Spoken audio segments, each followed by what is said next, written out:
All right. Thank you all. My name is Sean Smith with Radford University. I appreciate you all logging in today. I think this was, one of those topics that, I've heard students and colleagues ask me about for quite a while. So I figured let's just, hopefully get something going. And we're lucky enough to, through virtual technology, have an outstanding speaker on this topic of cyber law. So I'm going to go ahead and shut up and let the gentleman introduce himself. So Eric, take it away.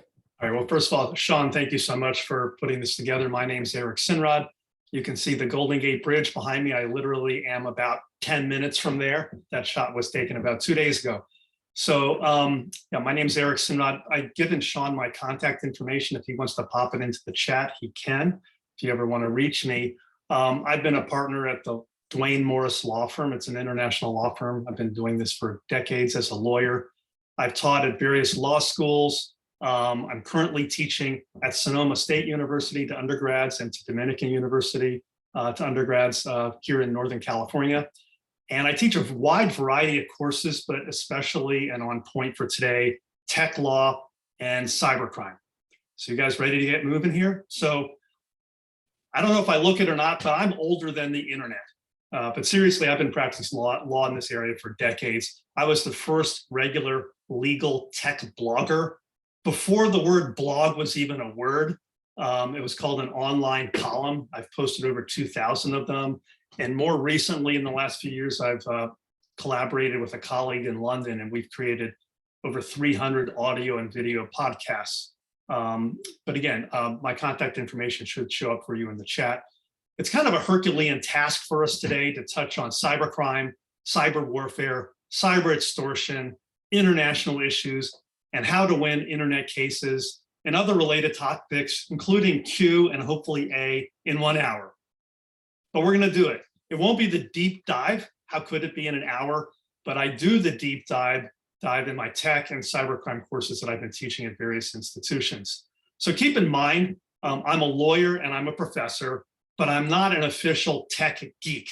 I can certainly hum a few bars, but I'm not a software engineer and I'm not going to fix your computer, okay? Oftentimes I get some very detailed tech questions and I'm not that guy. But let's talk. Why should we be concerned when we're talking about cybercrime and cyber warfare? And I'm going to be bringing the cyber warfare stuff very current because we have some developments we should be worried about. But think about these statistics to get us going, all right? 1 in 5 emails is legitimate, only 1. Over the last year, there's been a 600% increase in malicious web links. Did you know that the average unprotected computer is infected with malware within how long? 7 minutes. How many Facebook accounts are compromised daily? 600,000. The average security breach is not detected for how many days? You're thinking 1, 2, 3 days, 157 days. The most commonly used password on the internet is nothing creative. It's password. That's not very safe. 2/3 of internet users will become cybercrime victims eventually. That means perhaps 2/3 of us right here on this Zoom. 71% of companies suffered a successful cyber attack in the preceding year. Successful for the attackers, not so successful for the company victims. The healthcare industry, which is so vital to us, experienced a 60% rise in security incidents over a 1-year period. But there's more. Do you think power and utility companies are important to us?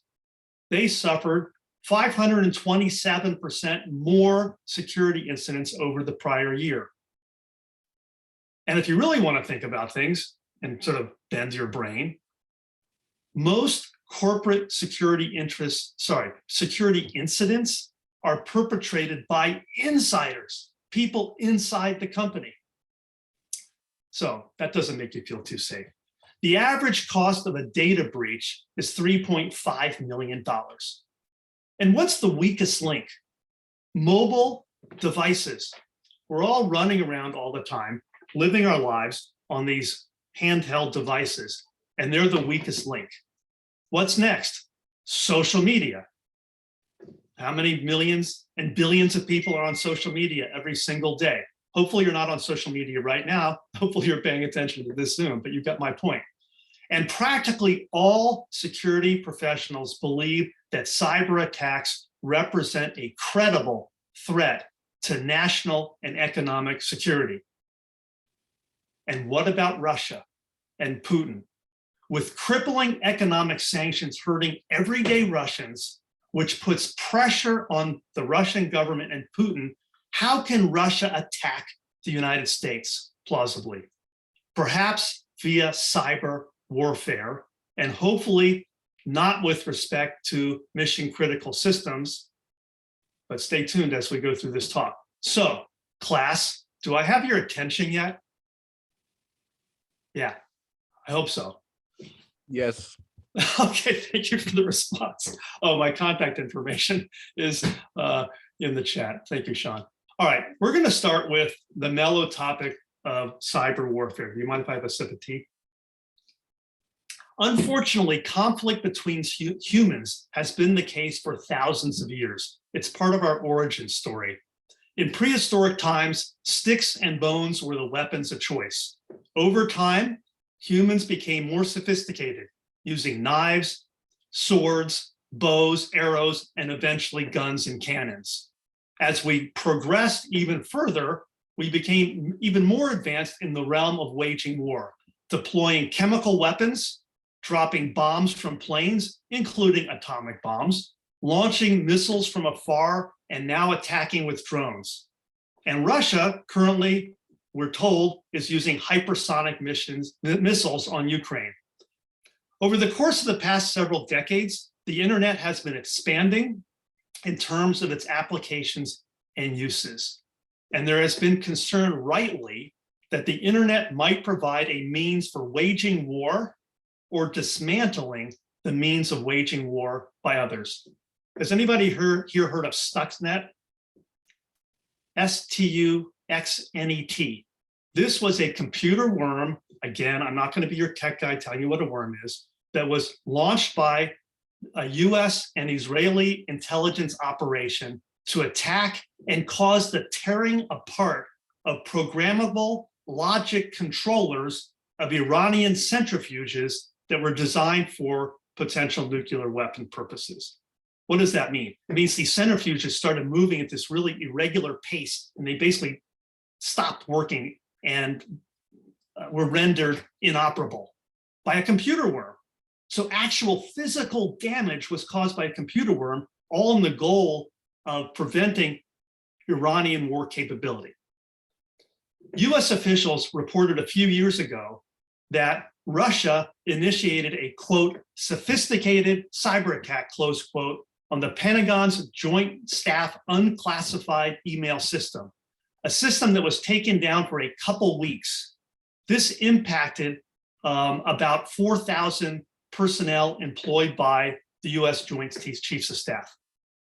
A month before that, the Office of Personnel Management reported that a database housing personal information relating to roughly 4 million current and sorry, I got tripped up on my words. Current and former employees had been hacked.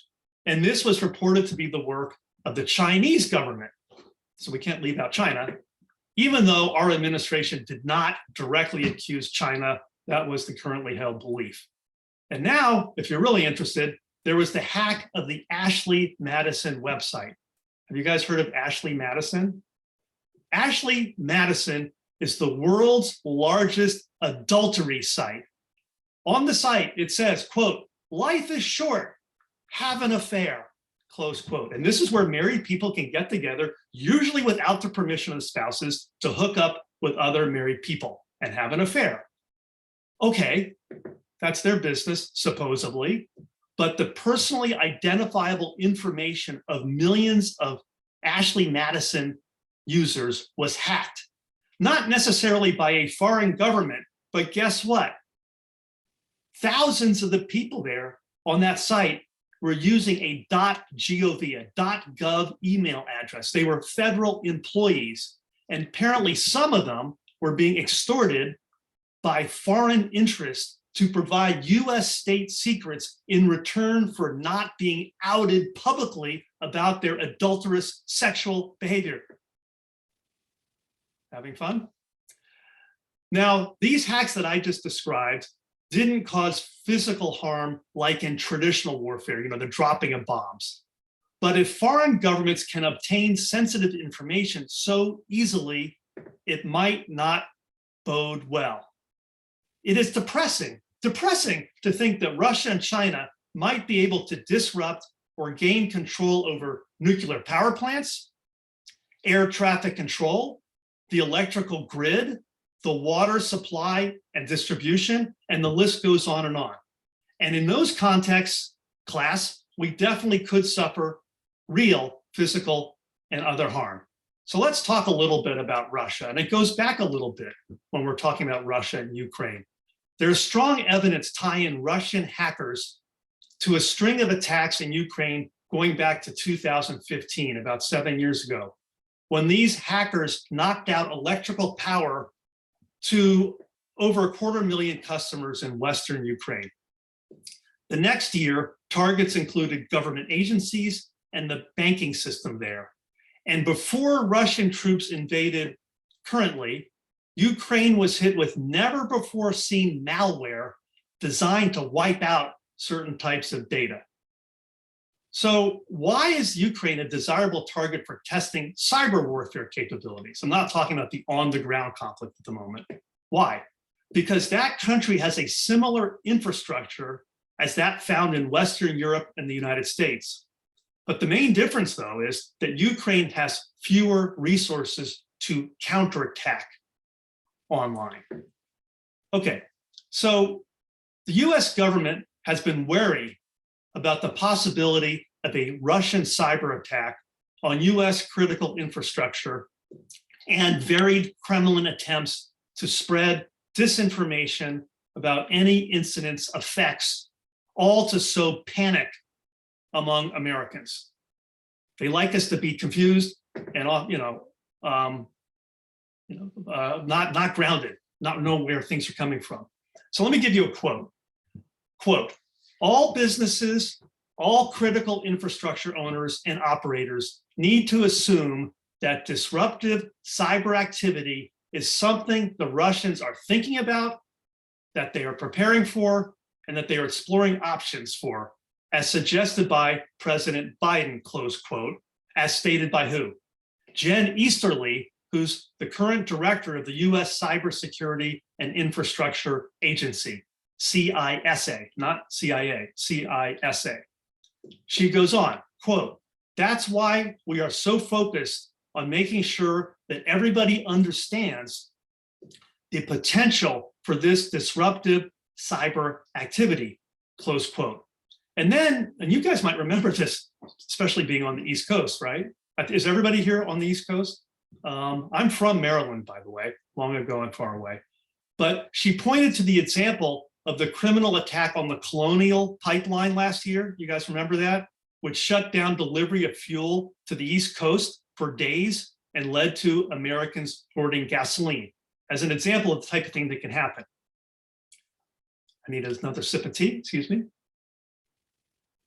So the Biden administration for a while has warned that Moscow could respond to US sanctions over Russia's invasion of Ukraine with cyber attacks on US infrastructure, or that ransomware gangs like the ones that hit Colonial Pipeline could lash out against us. And agencies like the CISA and the Departments of Treasury and Energy in recent months have held cyber threat briefings on Russian hacking capabilities against America's biggest banks and electrical utilities. I can tell you're paying attention. Many of those critical infrastructure operators have spent years investing in network defense and studying high-profile Russian cyber attacks, like the one I referenced that cut out power to 250,000 people in Ukraine. So where is this taking us? An open question is whether cyber attacks against the US could lead to an actual physical war. The kind of war we talked about before with bombs and weapons. Some experts, and this might be something you might want to ponder on your own, believe that if cyber attacks led to significant death, destruction, and or injury, like those that result from missiles and bombs and bullets, such cyber attacks could be considered, quote, use of force, close quote, under international law that could trigger a legitimate, if you want to call it legitimate, actual war. So imagine a cyber attack that targeted a major dam or air traffic control towers that led to tremendous death and destruction. This might be considered the stuff of real war. But what about something else? What if Amazon, Google, and Microsoft cloud services went offline? What if we couldn't Zoom like we are right now? Would that trigger a war? You might be thinking, well, not necessarily, but it would grind our economy to a halt in this day and age when the internet does, there we go again. When the internet, I have a new device for a jaw problem in my mouth, so I trip over a word once in a while, please forgive me. It's not my fault. When the internet does not work, we are back in the dark ages, okay? And then what about cyber attacks on other NATO countries? Under Article 5 of the NATO Charter, an attack on one is an attack on all. So would the US get involved if there's a cyber attack against another NATO country? I don't know. And amidst these issues to consider, it's worth noting that the FBI advised prior to the administration's recent Russia cyber attack warning that hackers associated with Russian internet addresses had been scanning the networks of 5 US energy companies in a possible prelude to hacking attempts. Phew. So, should we be afraid? Should we be very afraid? Well, maybe we should be concerned. All right, so that's my brief dive into cyber warfare. I'm now going to talk to you about cybercrime. That's the next topic. And we're going to allow a little bit of time at the end for questions and answers. I prefer to sort of go through my presentation first, if you don't mind.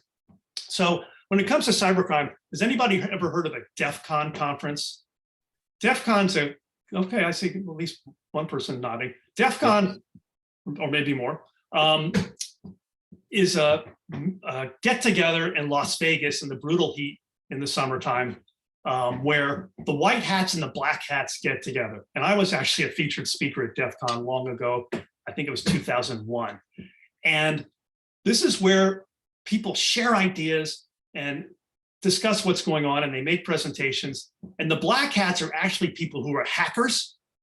And the white hats are people who were hackers who have now turned the other way and are either working for an industry to help them protect against hacking and cybercrime, or they work for the government. And some of the most notorious cyber criminals, after serving prison time, now work for the US government because they know what they're talking about. But this is where I first got acquainted to really the details of cybercrime, and it's a growing problem. So like I did at the start, I want to give you a few statistics. How many victims of cybercrime are there daily? 1.5 million. That's 18 victims per second. So since you heard my last word, there have probably been 50 more victims of cybercrime. The annual cost to deal with cybercrime conservatively is estimated at $110 billion, but I think a lot of it's unreported. Some businesses don't want you to know because it could hurt their brand. The cost for business email scams alone is $1.2 billion. Now, the average harm to the individual victim when it comes to cybercrime is $197. So you might think, well, that's not too bad. That's not going to bankrupt somebody. I mean, you don't want to lose $197. But what it means is an individual who faces that loss probably won't do much to seek redress. So if you have cybercrime on a mass basis across the board, the criminal's getting away with a lot of money from a lot of people and not much is being done about it sometimes. The greatest risk or the most vulnerable spot or point for cybercrime is unsecured Wi-Fi connections. You know, people will be on their phones doing banking transactions over unsecured Wi-Fi at a public place. Just a few tips to be safe when it comes to cybercrime, and there are others, of course.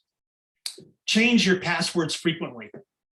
Most people don't do it. Now, a lot of times you're required to in the workplace, for example, you have to just update your password every month or every 3 months.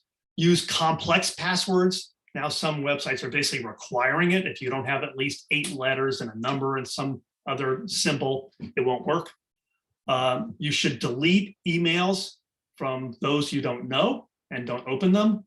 You should employ antivirus software, and certainly do not open attachments or links from unsolicited emails or texts.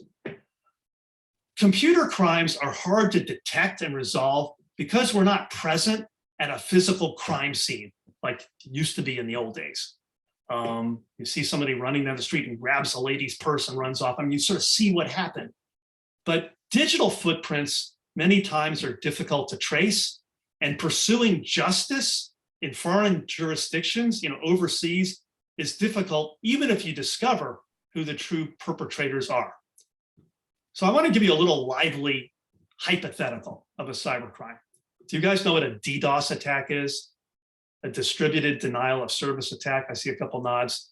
So this is when, again, I'm not your tech geek, so I'm going to just explain it in layperson's terms, but packets of information are sent rapidly and repeatedly to a certain destination on the internet, to the point where that destination literally freezes up. It can't handle all the incoming, and it brings down the site for a while, okay?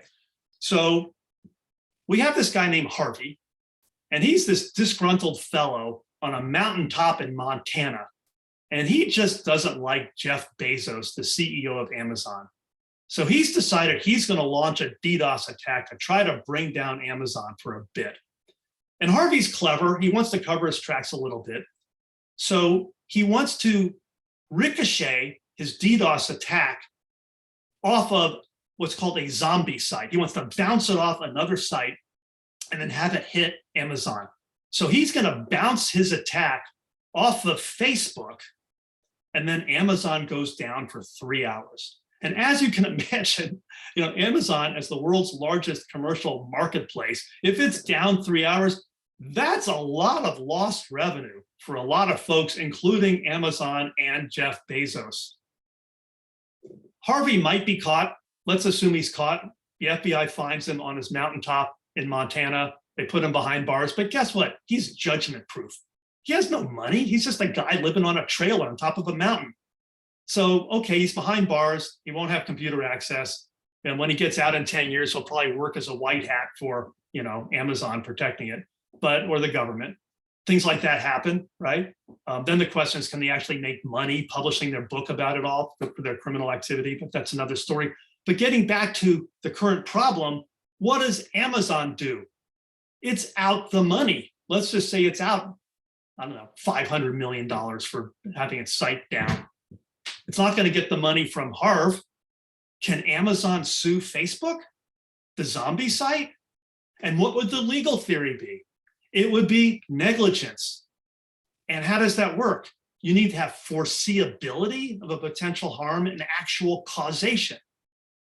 And these lawsuits are happening. I can tell you as a lawyer, I know this. Now, Amazon's going to respond. Sorry, Amazon's going to make the argument. Facebook, you should know these DDoS attacks are happening, and you should take adequate steps not to be a zombie site where things can bounce off of you. Facebook's going to say, excuse me, Amazon, not our problem. You're a big company. You've got lots of money. You protect yourself. And this particular attack wasn't foreseeable. How did we know Harvey on a mountaintop was going to use our site to bring you down? These are the kinds of lawsuits that are happening in this crazy cybercrime world. So if you pay attention, you'll hear about them. If you're ever, well, my students hear about them all the time at my classes. This is the kind of stuff we deal with. It's really fun. Now, there are state cybercrime laws. For example, there are revenge porn laws. Have you heard of those? These are relatively new. I think California, where I live, had the first one But it's in the context that arises like this. You have a couple, they're in a consensual relationship, as is now not so uncommon. You know, my generation, we didn't even have the technology to do it. But in the loving relationship, they will send back and forth nudes, photos, and videos to each other. And then the relationship ends, and the guy is upset, and he starts posting online the nudes that the woman gave him consensually in the context of their private relationship, and basically says, if you don't get back together with me, or if you don't abide by certain terms, I'm going to keep this up and keep posting these photos and not take them down. Or you need to give me $5,000 to take them down. There are even websites that aggregate revenge porn content, and then basically will reach out to the woman, or the woman finds them and says, if you don't pay us a certain amount of money, this content is staying up. This is now criminalized, okay? This is just an example of a state criminal law relating to cybercrime. And there are federal cybercrime laws. The most important one is the Computer Fraud and Abuse Act, the CFAA. And that's why I was at that DEF CON conference, because I had just written a law review article on the topic. And maybe, Sean, you can put the title of my article in the chat. But it's considered the seminal law review article on the Computer Fraud and Abuse Act. And it's the most important federal cybercrime law. And there it is. And even though it comes from 2000, it really walks you through the statute, and it's very operative now. But the bottom line of the CFAA is it makes it a crime to obtain information from computers without authorization. And not only is that criminalized, but victims can file civil lawsuits in federal court to recover damages and also their attorney's fees. So I'm going to tell you the main features of the CFAA briefly, and then I'm going to give you two actual cases. And after I've given you the scenario of each case, I'm going to ask you to vote guilty or not guilty. And then, of course, you'll get the answer. So you need to be on your toes. Let me just have a sip of tea. So first, the CFAA prohibits the following things, A through H. A, obtaining national security information. You are not allowed to get that information. B, accessing a computer and obtaining information without permission. Very important. You need consent when it comes to information. Trespassing a government computer, that's C. You're not allowed to trespass a government computer. That's unlawful. You will get in trouble. D, accessing a computer to commit fraud and obtain value. That speaks for itself. E, intentionally causing damage via a computer transmission, like worms and things like that. Like you heard about Stuxnet, but this is more here on the US soil. F, recklessly causing damage by intentional wrongful access. G, trafficking in computer passwords. And H, using computers for extortion, like revenge porn. Okay, are you ready for two cases? Ready. All right, and when I give you the scenario, I'm going to ask you to type guilty or not guilty, and you'll put that in the chat. You'll just say guilty or not guilty. Don't rely on your friends. Don't pay attention to what they say. Here we go. First case, US versus Morris. Pardon me. That came from the Second Circuit in 1991. The Second Circuit Court of Appeal, that's the federal appellate court. Real quick, would you like me to just launch a poll for this? Oh, you can if you want, sure. Okay. Whatever you think is best. Thank you, sir.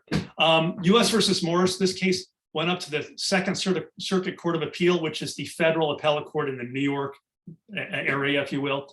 We had a graduate student, and this student, Morris, accessed federal computers, and his worm broke into computers and exploited a hole in a send mail email program and infected federal computers. Okay, so his worm broke into computers, exploited a hole in a certain program, an email program, and infected federal computers. His computer replicated, oops, that just got in the way of my thing.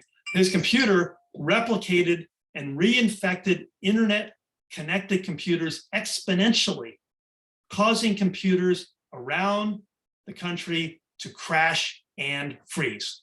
So I'm giving you the second part again.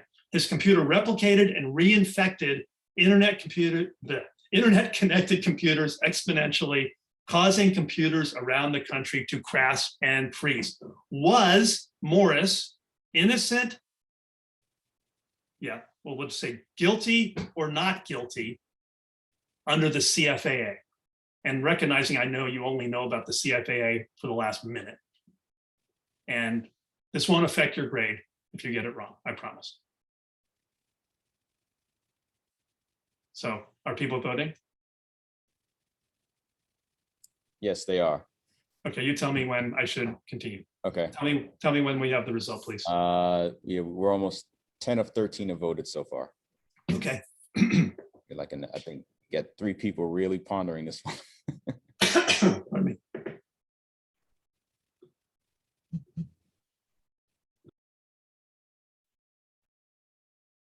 Okay, 2 more remaining.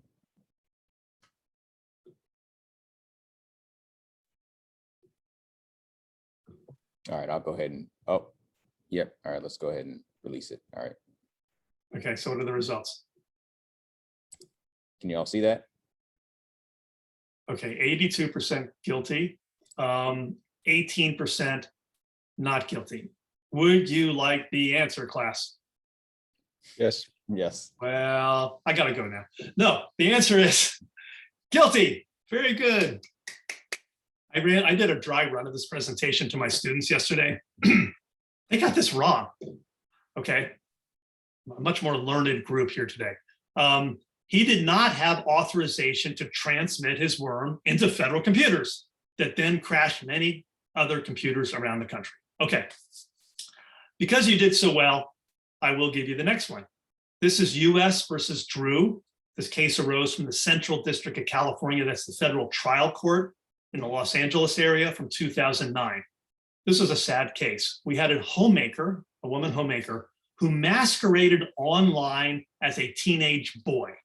So you have a middle-aged woman masquerading as a teenage boy online, and then she stalked a 13-year-old girl and induced her to commit suicide. Yep. The homemaker's fictitious profile, right? She had a profile on MySpace. Remember once upon a time when people did MySpace instead of Facebook or Instagram?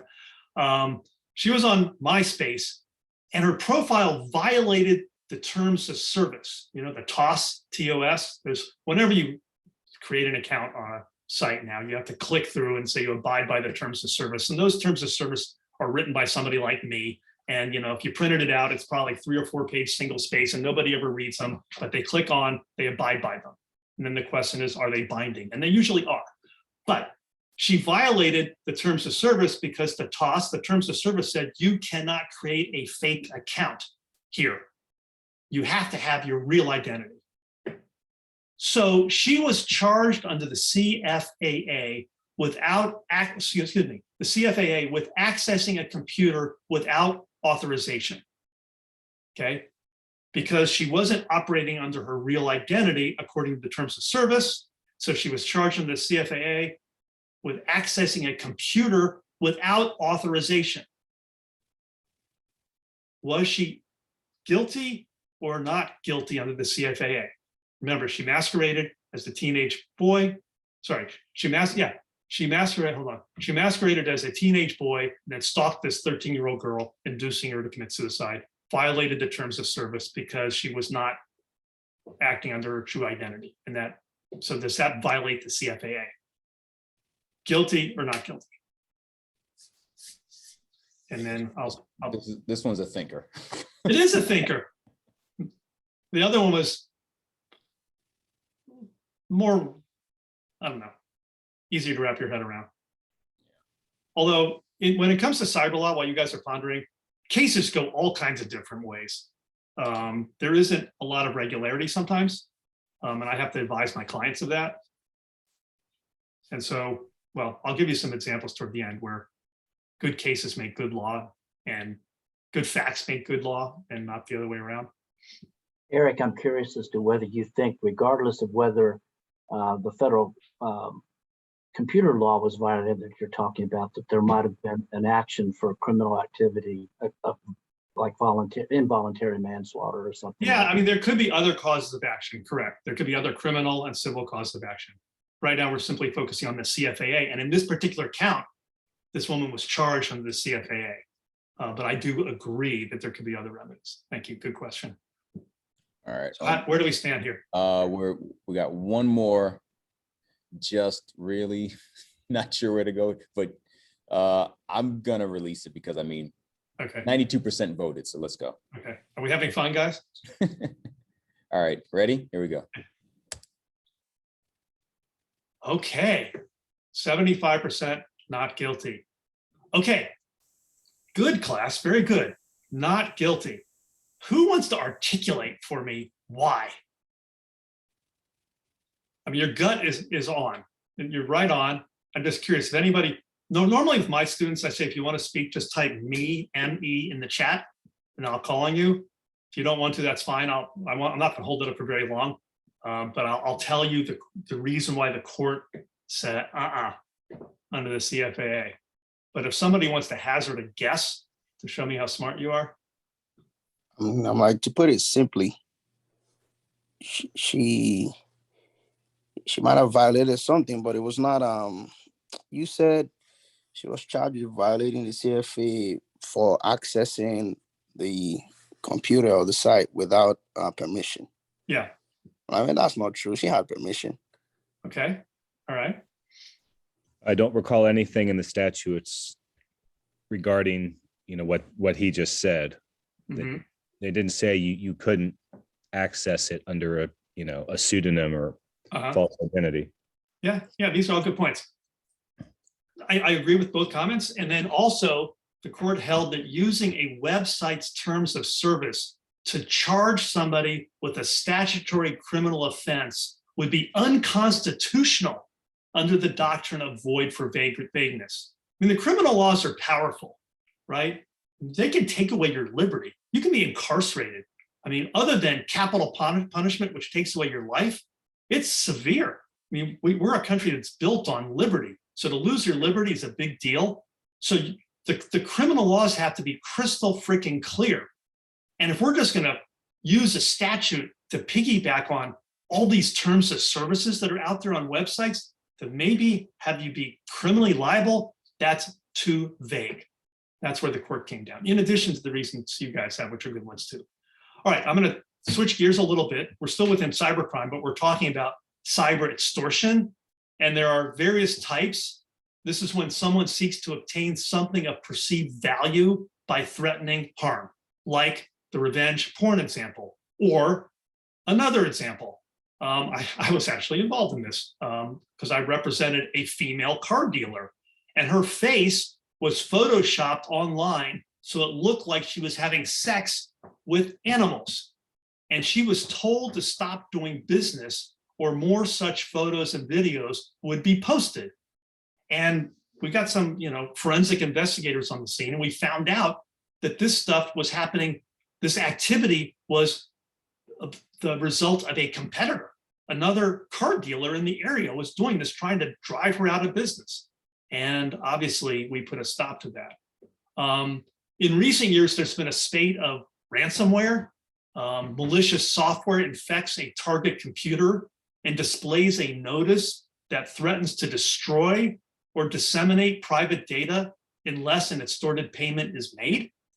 Or you could be threatened that your data will be linked with child pornography, and you will be subject to potential prosecution if this gets out unless a payment is made. Think about that. And this is sad. Older people are often targeted because they do not fully understand technology. They could receive communications, this happens, suggesting that one of their family members is being held hostage and payment must be made immediately for their release.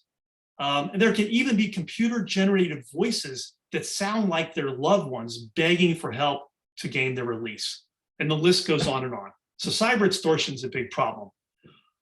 Let's now talk about international implications in cyberspace. I could teach a whole course on this. about jurisdiction. Traditional notions of legal jurisdiction are based on physical geography. If a car accident happens on a highway in Virginia, a resulting lawsuit usually will be filed in the local state trial court. Of course, that's where the physical nexus is. But what about online conduct? Where does jurisdiction lie? It's complicated, even for parties located in the US, but it gets even more complex with respect to international cybercrimes. The laws may be different across countries. It can be difficult to track down criminals overseas. And even if you can, enforcing a judgment there or gaining relief there can be almost impossible at times. But it's not all bad news. There's been some efforts at harmonization. Some tech-developed countries have embraced the model provided in the Council of Europe Cybercrime Convention. The Council of Europe Cybercrime Convention. So what is that? That's the most widespread and comprehensive initiative on international cooperation and cybercrime control. And this convention seeks to achieve a degree of consistency in substantive criminal law, evidence and procedure, as well as to expedite mutual assistance in cases of cybercrime committed across national frontiers. Although the convention has been embraced outside of Europe by the US, fortunately, Japan and Canada, it has not been universally welcomed. You thought I was done with Russia, right? Wrong. Russia in particular has been very sensitive about its sovereignty and has strong objections to provisions that provide for remote and cross-border tech searches. And there are some other regional, well, I should now pointing out, we were talking about that one council convention. There are other regional and international instruments and other model international laws, but because of lack of truly global arrangements, big problems stemming from cyber attacks from other countries still remain. So as my wrap up, I want to give you just a few examples of strategies for winning or resolving internet cases. And I'm giving you 3 examples from my own career, if you don't mind, because I just know them best. So one thing you want to do if you're litigating an internet dispute, if you can, frankly, any kind of dispute, I mean, you have evidence. You have to win by way of evidence. There are facts and there's law, and they marry together in a case. If you have the smoking gun in a case, you likely have a strong chance of winning. You always want to find the smoking gun. When I first started my legal career, we were looking through paper records. Now everything is, being typed out constantly. I've had cases where literally millions of electronic documents, emails, memos, etc., have been exchanged through discovery. Do you think when we go before a jury, we show millions of records? Of course not. You only need a handful, or even the best one, and you put it up on the screen and you talk about it throughout the entire trial. It could be that damning email from the CEO that says it all. So let me tell you about this one case. I represent a middleware company. Middleware, you say? Middleware is software that emulates mainframe technology. That's all you need to know for our story. The main point is my client goes by the name of Fundamental Software, Inc. And it's gone by that name for decades. It has a common law trademark in the name, Fundamental Software, Inc. And they're based in Northern California, here in the Bay Area, in a town called Fremont. 14 years after the founding of Fundamental Software, Inc., along comes another middleware company based in Denver. And it shows up at a conference here in the Bay Area saying, we're the new middleware company, buy from us. Fine, they're allowed to compete. And our name is Fundamental Software, Inc. Imagine if we decided to create, a burger franchise and we're going to go all across the country and we're going to call ourselves Burger King. You think that's going to fly? No, it's trademark infringement. It's going to cause a likelihood of consumer confusion as to the source of the goods, if you will. So I wrote a letter to the senior partner of a law firm representing the Denver company saying, "Dear sir, welcome to the middleware field. Your client is allowed to compete with us. However, your client is piggybacking on our identical name. You must have your client change its name or we're going to federal court." He responds back saying, "Dear Mr. Sinrod," because that's my last name, "Dear Mr. Sinrod, it's true the names are somewhat similar." Excuse me? Somewhat similar? Letter for letter. Fundamental Software, comma, Inc., period. Exactly identical. They're somewhat similar, but here's the thing. Consumers in this space are very sophisticated, so they'll know the difference between the companies and the products, and there isn't any likelihood of confusion. All right, off to the races we go. We file a lawsuit in federal court, and this attorney, who on his website proclaimed essentially that he was the king of intellectual property, that his practice group in intellectual property, which includes trademarks, is the #1 practice group in the country, and he's the head of the practice group. That guy who's so sophisticated, who said that consumers are so sophisticated and would know the difference, when we were in litigation, sent his legal bills, not to his company, Fundamental Software, Inc. in Denver, but to my client in Fremont, California. Hello. Talk about just handing over the smoking gun. Very good. It was the most enjoyable letter I've written in my legal career. "Dear sir, you are the king of intellectual property as proclaimed on your website. I completely agree. I'm giving it up to you. You're the best. And these names are so identical that you, the king, you are confused. So confused that you're billing my client in our lawsuit, not your own client. Change the name." He writes back, "Dear Mr. Sinrod," because that's still my name. "Dear Mr. Sinrod, I don't agree with you, but our law firm is no longer on the case."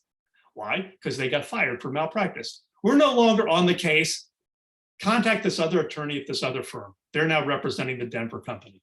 I call him up because his name is Tim. And I say, "Hey, Tim," because I know Tim. I trained Tim. "What are we going to do about this?" He's like, "Eric, yeah, what are we going to do? How do I get out of this case?" Because that's my first name.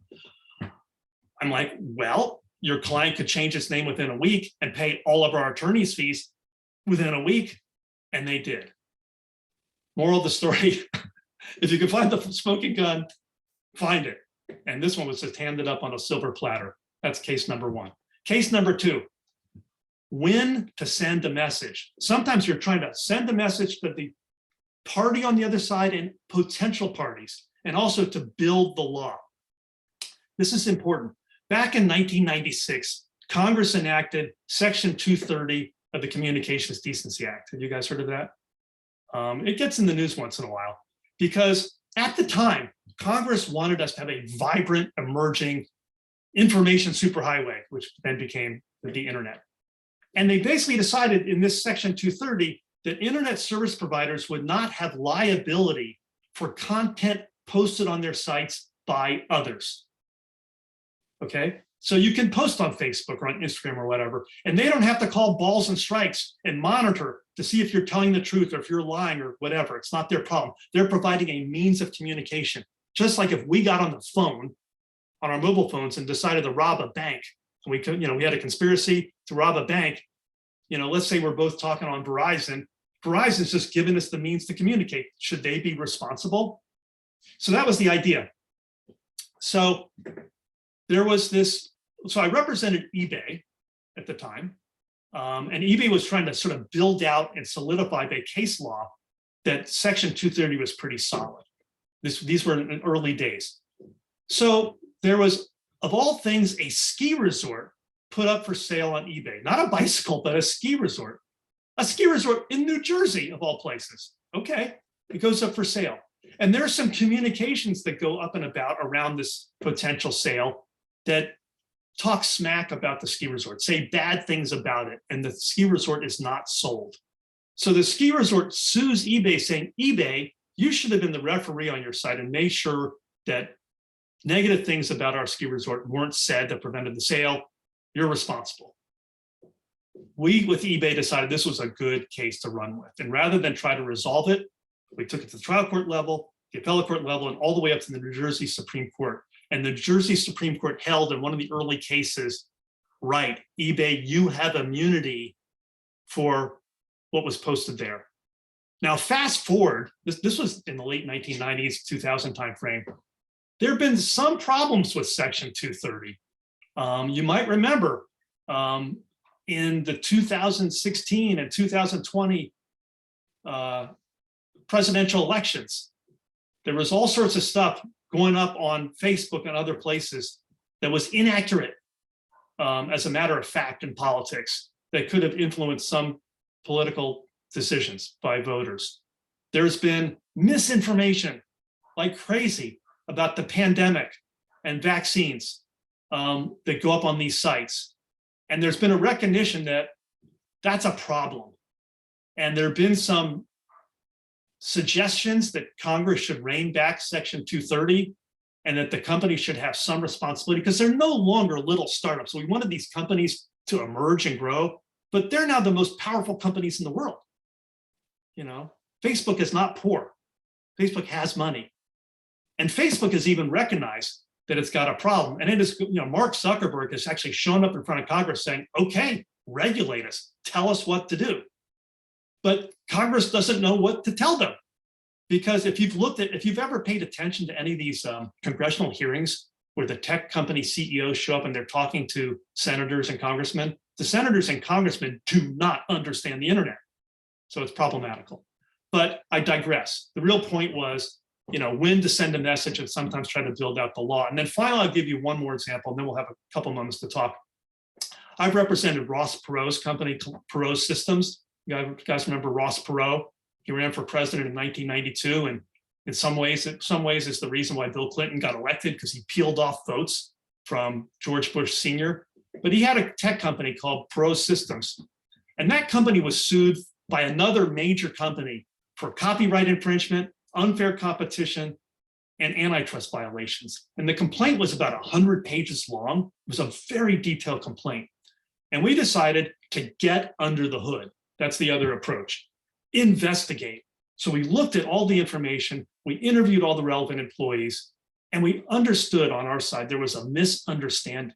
So I wrote a very detailed letter to the attorney who filed the lawsuit. It was filed in federal court in Los Angeles.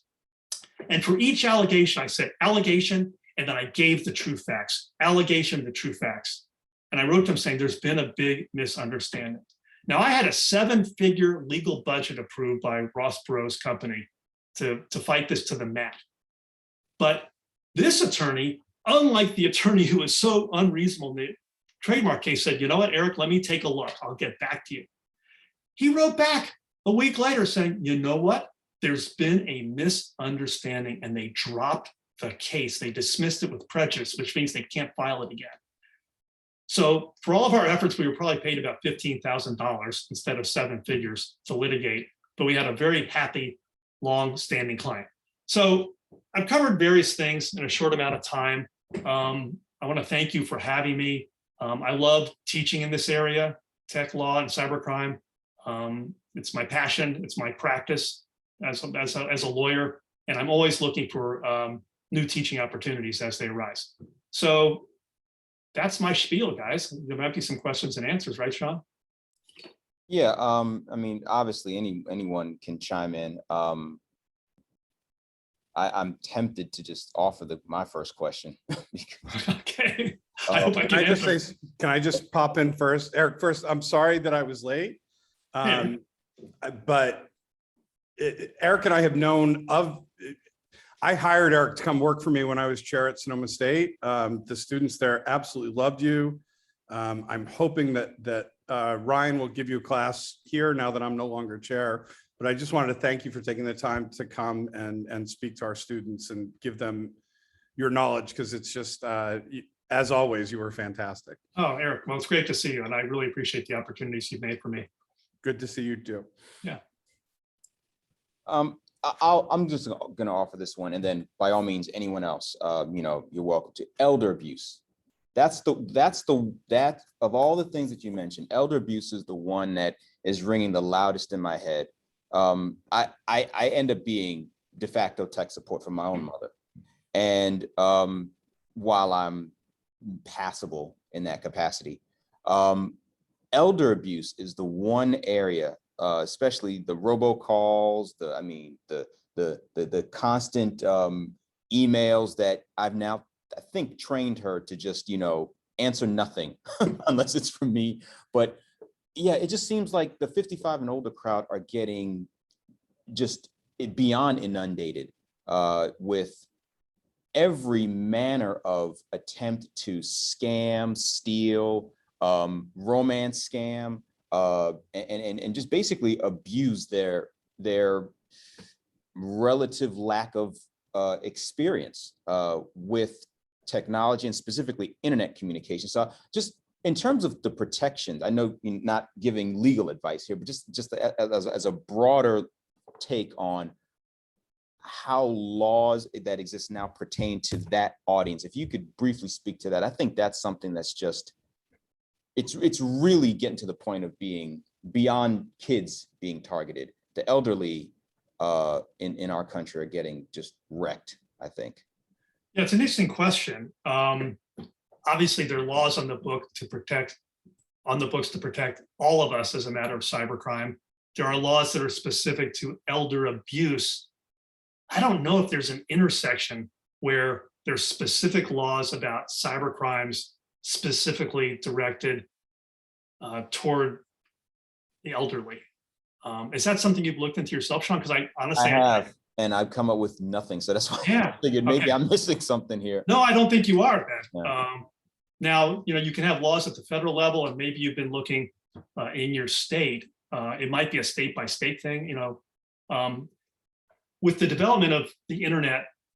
Well, I always say that the internet explodes out of the box at warp speed, and the law is more glacial, trying to catch up. And the federal laws tend to be even more glacial. So oftentimes you'll see, like in the revenge porn area, it was California that acted first. When there were the state, not federal, when there were anti-spam laws that started, they were at the state court level. And ultimately there were 26 states that had anti-spam laws. And then finally, the federal government enacted the Can-Spam Act of 2003.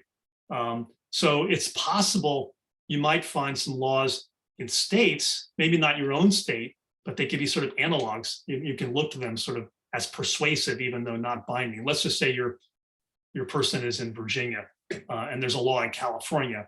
I mean, it's not binding in Virginia, but it certainly might have some persuasive influence if you went to court and you had other causes of action. I think the main thing for the elderly is they need to be educated. Looks like Mo, were you going to say something?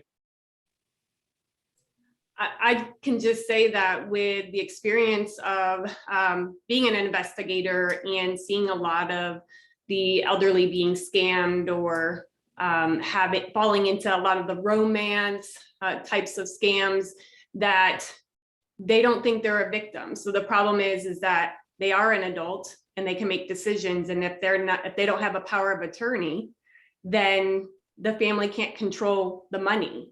And so even if you have the suspect that is most likely like in Nigeria, or in, like you said, internationally, then if we don't have a willing victim, then it's really difficult to even attempt to prosecute internationally, especially, or even locally, because you have to have a victim if they are an adult. With children, they don't have to want to press charges. They are not able to make those decisions. And so we can prosecute no matter what. But I think, Sean, that's the biggest issue, especially in Virginia, is that they're adults. And even if you tell them they're being scammed, and if they report it, they are still giving them money. They will continue. We've had a case locally that she comes in, says, I gave them more money, even though we've told her that it's a scam to stop giving money. The family tried to stop her, but they continue. And it's just that disconnect, I think, where they can live solo. They don't follow into that category of needing a power of attorney, but at the same time, they can't make decisions when it comes to these types of scams. So it is very frustrating. Yeah, that's well said. There are many obstacles, just education on the front end. Even if you know who the culprit is, they can be overseas, you can't go after them. And then you make a really important point. The victim doesn't even recognize they're victimized. Yeah. It's sad. I mean, people can really have their resources depleted and then left emotionally bereft when they realize the romance scam was a scam. So they're not only out their money, but they're out their love interest. Other questions?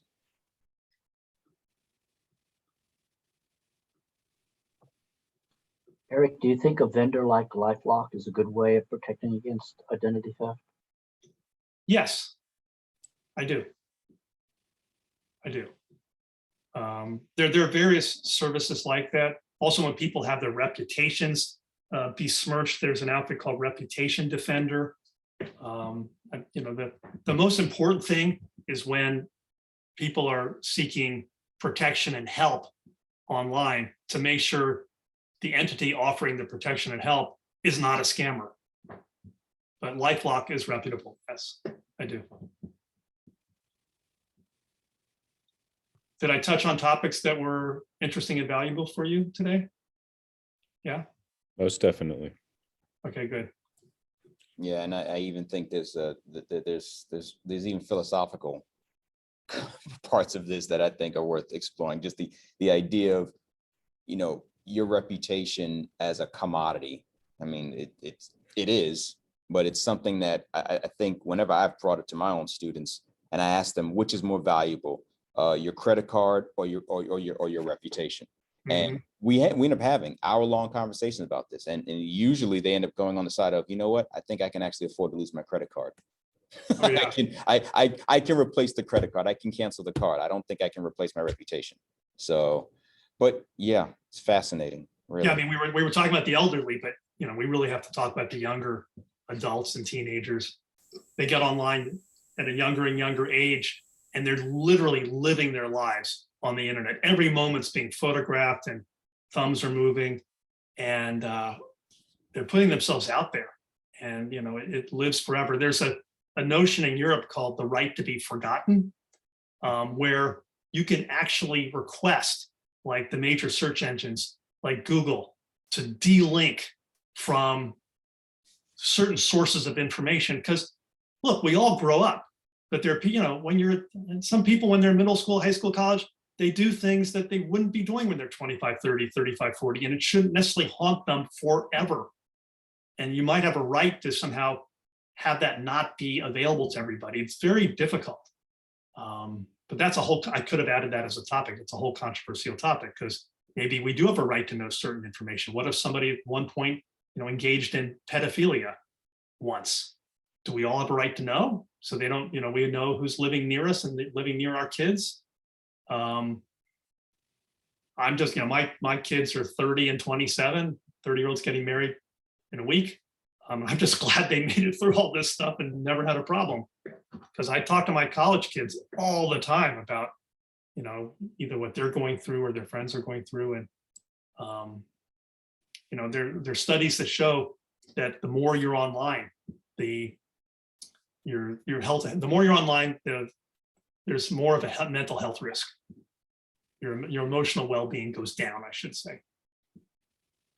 Ethan, I noticed you unmuted. Did you have a question? And I know we're a little over time, but did you have a question? Yeah, if that's okay. Eric, how is your time? Can you field a question? I've got 5 minutes. I've got 5 minutes. Okay. I was just going to ask this. This might be a more simple question, but I was going to ask, how does Face ID relay into cybercrime and security? I know that you mentioned that it's always a good idea to keep your password changed regularly. Is Face ID kind of a solution to that? Is there a way to breach that? And do you see a lot of issues with it? I'm going to predict that's going to be an emerging issue. It's not something I've looked into specifically. I could see why, face or eye ID might be a good idea in certain contexts. I mean, like, for example, just even looking at your phone now, your phone can, like, open up and you don't have to type in a password. I suppose the real question is, how secure or how vulnerable is that? And, for every solution, there are many who are bent on finding the way to break through the solution. And it's really hard to be on defense as a matter of cybersecurity, because there's a lot of money to be made in cybercrime. And imagine a wall, or like even a dike. Imagine like a dike, in the Netherlands, trying to keep, a seawall, trying to keep the ocean out. All you need to do is find one hole. You don't have to pierce the whole wall. So, I guess the real question will be, how easy will it be to abscond with somebody else's facial image and use it as if you were them? And I don't know the answer to that technologically. Have you looked into that yourself, Ethan? No, sir, I have not, but I have been using that a lot more recently than any passwords, especially for my bank account information. And I just think, well, since I'm not using any passwords, maybe this is the next problem that might come up. I don't know. It could be. Stay tuned. I'm guessing it's safer than a password, but it's a guess, so don't rely upon it. These are good questions. What I do in my classes, what we do, each student has to do at least one major research paper and 3 smaller papers, and they self-select topics that I approve, but something they're passionate about, and then they do the dives, and then they come back to class and they do formal presentations on the papers. So, if you were with me, I'd say, you know what, that's a great topic. You dive into it. You become the mini expert. You bring us back the information. But I haven't had a student look into that topic yet. So I'm looking forward to your email someday or phone call where you tell me what the answer is. It's all collaborative as far as I'm concerned. Okay. Hey, can I ask a question? Is it possible just for people to go around and, like, in one sentence or two, tell me like who you are and what you do? Is that okay, Sean? Do we have time for that? I'm good on time, but I don't know, everybody else's schedule. So, can we just go around? Can I just call on people just super quick and just find out who's here? yeah, I'm good. Okay, I'm just going around on my screen. So Mo, can you tell me what you're about?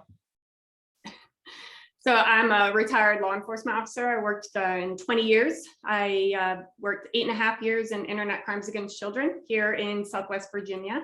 And I currently work for the National White Collar Crime Center. I'm a high-tech crime specialist. Okay, then. Good for you. How about you, Jack?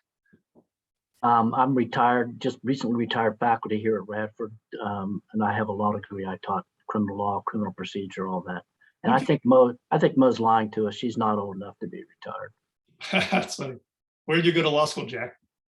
I went to William and Mary. All right. My younger daughter was accepted to go there.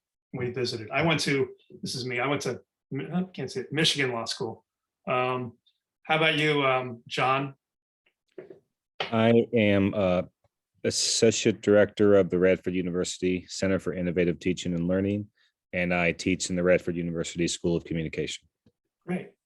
Carter? I'm a senior at Radford University studying computer science and concentrating on networks. Good. Ruth? I'm a faculty member in sociology and criminal justice at Old Dominion University, and I know enough to put up my my background, but not enough to check to make sure that it's actually not backwards. So. Good. Old Dominion, great. Ethan?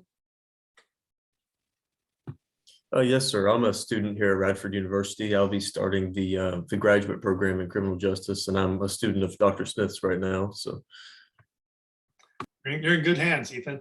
Tanner?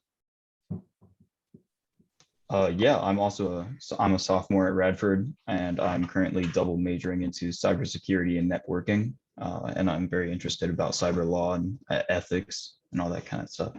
Good. And then lastly, Eric, I know you, of course, you hired me at Sonoma State. Gosh. I did. I'm the former chair of the Criminal Justice Department at Sonoma State, former chair of the Criminal Justice Department at Radford, current professor at Radford University, currently down in Florida for family stuff. Yeah, Eric hired me at Sonoma State, I think 7 or 8 years ago. I've been teaching there ever since. Of course, I miss you from there, but here we are. I don't often miss being there, given, did you see the stuff in the Press Democrat about the president and her husband and all of that?